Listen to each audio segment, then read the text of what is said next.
vean ngai kai au whawhailo ia lo ia tuai ia le loko malu i loko ngā ruenga puskala. Ia e mese fo i le whawhailo ia ku i le na fionga i le sui mamalu o le komeki whafoe al tātou pūlenga wafu mtaunanga i whapefo i lau fionga le ripule. Ia le pa ia maulunga ma le mamalu le au ngā lulue le pūlenga ma le au whaingalue uma whaingaluenga uma le tātou pūlenga wafu mtaunanga ia. Mese lava le fio mai o lau fionga i le minista o whaalap tonga tuma oti a le tātou malo ia. Tātou poto mori whaatasi le lofo le tua nei aso whapewa i la fionga le minista o Whilawa Inga o Sota Inga ia ma tātou parlemene ia. A kovi ia le lofo le tua nei tai au tai mai loto soifua mo sa mātou ola ia a wafoi ia se vaenga tā ua o le tātou tautua ma le tātou o nanga i le atunu tawa le tātou malo o le upomoni lava e le tunoa whaiva o sa mea i le neitai au e mafua ona o tūlanga lava e pe ona tātou muri tai ai i mea nei lava o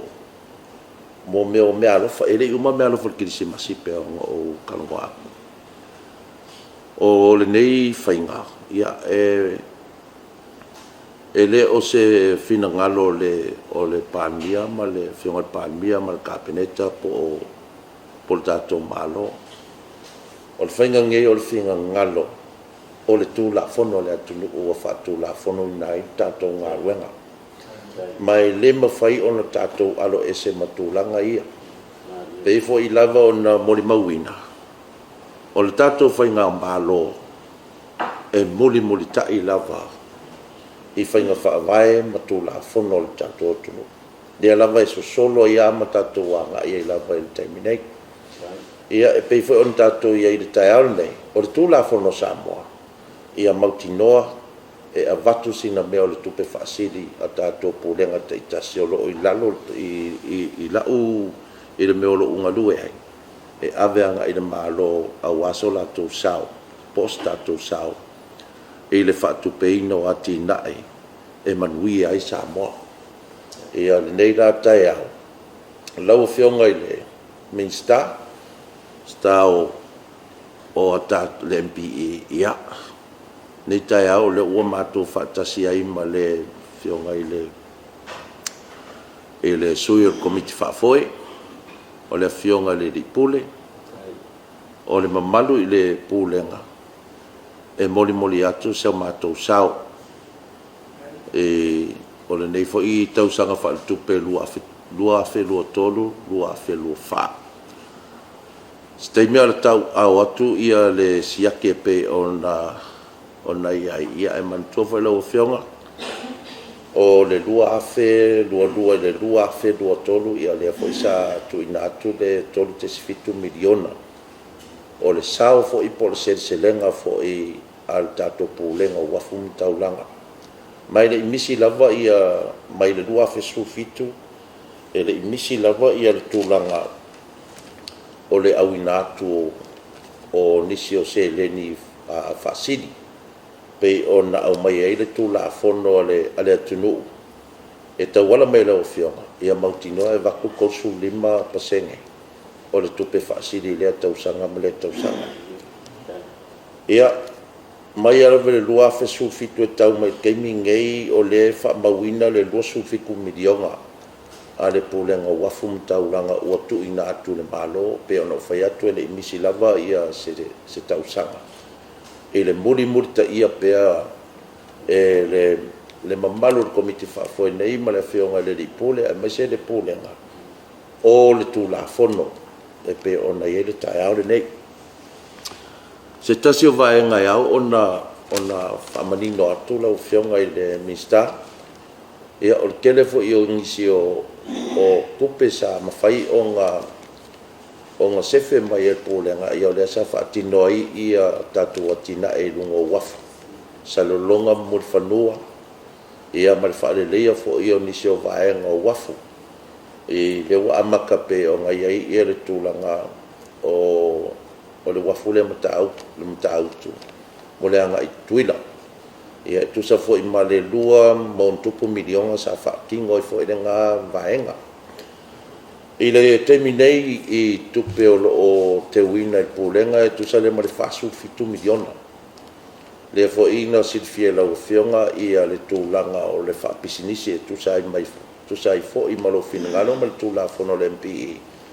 ia le wa a vatu le luas futolu milion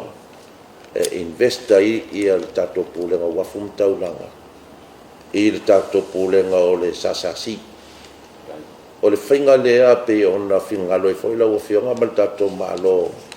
i le o ya i ma felang lang ma i o finga business tato malo e le pe me ngai ai ngan dual pulenga ia kuli langa ia mangu ma kulanga fapenga ai fa tai tato fainga malo i mea fo ma fainga fa vai fo leo wang adu due fa tasia ia tato pulenga e wa o pulenga o malo ia penga sit fia ia le wa kule scoop e anga i o awale la ko fa fainga luenga mai le la ko lusu fiku milionga e le va fo le e kau ke mai al ka ko malo su mai i ka ko Samoa Shipping Corporation ia por company va Samoa ia e pe o ngai vaenga nga lo fionga mista mai o ke fia e tu inatur sia kile i la o fionga ne ama u fa kasi malsui ale por sui ale po ia fa i usa upo fa ke tele si kai misa ngoa ia la fionga mista i nesi aki man ngi ku pekele ai va ku pela u fa tele la fionga i le su ka ko fa foi fionga i le kai fongo ia fa pe foi ia fionga i le li pule mal pule molo ko nga wenga sa fi kai ku nga i man ngi fo kausa nga lu ko lu fa ia le usil sila le aku ia e makau kia o kou whainga ai whai pea si o kou wan mio mana ngā wha loro alo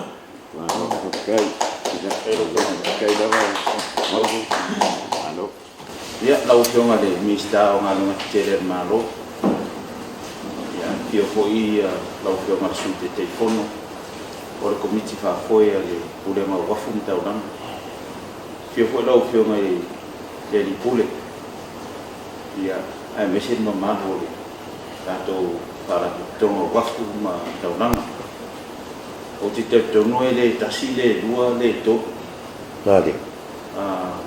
ai o i e lo ai pulenga le kaila le o tato mo mau le so le o to fo ia mai le to desima de 5 milion ia efso songi fo ina menga maro tatino le vai te ui lava o lalo le ala tu la fono le para tonga maro patuina e mato ia ele faina patino pe ale au o mai ia tato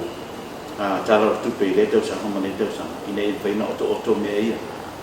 ale o mon mo le fa do ile no taria na ia le siati mai le pure ngo wa funta langa sa ia tato lua fi do to na mai fo le si to te si ma fitu milion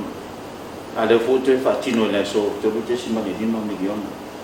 a se si voi tu por posto bonni no teria le 2 decimale 5 milioni ma vale no da silvaias a o mo le tanga me no tupe mana MP ia se tino tupe to titi fitu milioni tala il vai so tas ora nana le mo de tu fa tele le sta ia mesere su te telefono comitio fa foi ia mesere pu le no wa funta ora no fio ma le puli ele foi fa mai per fare fio mai le mista sotaina le tonu te o tu estemio na oro e fu tato vai a post office ia le foi fa tali a tu noi da fa finga no mista ne vai aso e fa ato mai los 1 miliona ne vai aso a do fa intraia tu mai ti le vai aso ai le foi na vese ai ia pulena le leila o fio mai tai la pulena le comit fa poi o toro o fa tinoina ne fa mo au no foi mo ti lo tu le meditele le tu mai mo le wa ia e o foi o o ngā luenga ia I loa ai. O rea lava e tau te tau a pea ia tātou atunu o Samoa. Le vaha I whafo ma meri o mai. Ia mese po tātou wafu. Ia o nei tūla, ia nā le mone atu e whaftai a ia o masui o tātou maro. Ia ili nei fōa I tele. Ia e ala mai lalo o tupe whasili. Ia ale tātou whalakutonga wafu tauranga. Ia loko le atu e sosoani le whiunga le mista. Ia whama ite pē lau whiunga ia ni tūlanga le lei e whai ona whaasawa tātou tupe. Whaasili o tātou tupe. Ia mese po whaangarua whaanga ioina o tātou tupe. Ia wā mo le ngai ruma. I nisi tupe toi. Maua whapena whera o whiunga le so te whono o mit whafoi. Ia I tu mau pere no whale tua I lo soifua. Ia mese po le whiunga le I pule mana o whainga luenga. Ia tu mau pere tu whamaona. Ia wā po le whatino ino pe au matiu te umon tō whia I o tō tātou maro. Ia newa I teini. E me vesi ar maro. An nei ai o mai a tupe. Ia wā e le whatino ma ke whatino I tō whiunga ia ngā luenga ia. E le mwhai o nā. Ia le vesi ke mo mo kumai vesi laiti. Ia. Pero tulanga nai ia o le tu so so ami ia me fo ia la toro o poina le tam nei as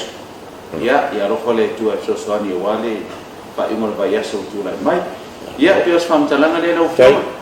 ia man via telefon fuanga nei as ia moranga ia tu ai le fa imol ba yaso mana sa pati ro tanto tau pule atu ia so ko mai manuia tola le o coisa ali somando leu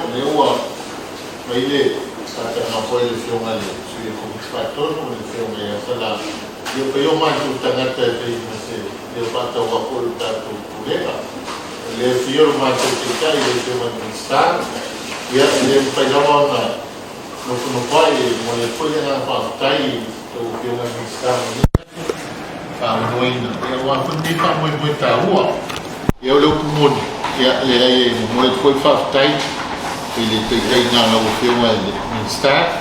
ele tá tomando e eu nem a meu e o inala o sabe ele faz tudo na o ngaruenga ma tu na uma ele toi faftai e tu lá foi ele vale mas lá o ino foi lá ma tu tão faz mai eu le filme ali sui o comit faton e ele foi a filme sui o problema ia mulher toi faftai eu tô filme ministério eu tô lá ia me se foi o fofo tu mai tu lá o fatino e tanto ngaruenga ia monilava o tanto valawina ia o ia uma tu lá foi no mundo ia o vai foi a nível pule ia ele foi um tanto o esse aí o lava nem tu pe facilio lo mo ia tá o onda tu tongile tol sulima presene ia pe no fatu lá foi ia tanto no le ma vi ngol fat tu lá fai mo vi ngol tua wale tina e se tanto tu no ia somato le ia o aso o peni la ngol aso foi vai na lo fo valentine ia na singa e fa mo vi e foi ninguém fa mo tau ia un ka ku malo lo ia ska ku tamo tanga leu ia como yengi ni me bulbuli mai leu a fio mai de ska o so kainga a va te tele leu fioma ni kainga le tno ia mo le no ia o pati no me fa mo ia ni ia Porque eu vi ele na marcial mais que moça dia lá que vai marcial faz que na roupa que vai discar capo mo capo ba dia que cara com uma coisa mesmo sabe mas como não via a manter lá só amigo pouco capo semana ainda ali que tá caro com ele se não na papel na malu Masamo ako. Oleh bingung ni. All samo ko tu sawe engkang ko sawe. Kak samo uma yo le ba, umai le ba, o le ba, amai le ba. Bele fa kaya u le nga wa tema mate mai le ka kaya le kula ko. De o pa kan me la ro de skako ba ko ko. Olu ya, pa mol ma ko me se ba. Ma ko ka ba ko ga umai le ba ale. So ani apa wangan dia no ke kuli foya o ia makapo por a o fifia mako me me sabai o fina ma ro se so alo mane makuti pa mol kupe kakau ia le o ai mo Samoa maka Samoa mo Samoa nga mo kampai ka ko mo pa nga ai nga se le o mo nga ke sa mo malele le ho pa le wa ku mo nga le ko ba pa mo le o le salama sa mga pakai kuso mera wei au kapea ka so lo fa pia umano ko ngalo na umano fa pia ai kasi ni mai o le lua o le mo ke fa ka ni i veo ko la inga ale ta positive ma ta ko ore au ma ko ria ma feo ki ma ki ba ai te pale ka ma pai de ah e foi como se disse pia mo foi ya daga dei ile kurang ole kau pakalo mai ale kampung iba ia ai pia ka sautra o te ni u ka po nga lu ka se te na ma awai a lua o le ko me man malo me ai ka po foi sen me foi dia inga ia solo ka kasi ai de lua awang ikinga inga de si ai ia wa o le me ma ngai lo ki lo foi ka po me e fa o le fa kingo ke le mere a mi pu e o me nga le finga nga do ia ni ska ka po o a fo io o pule nga ka po malo e mo fo ia de me o le sa o le pu pe fa i a o pu langa fa kingo mo me fa kingo o nga ya ko ya na ira pa ali mo sa mo ai ya ma feo ki te mo fa ya ko a fa pe ma ko ni mo ko sa o le mo fa ka dia o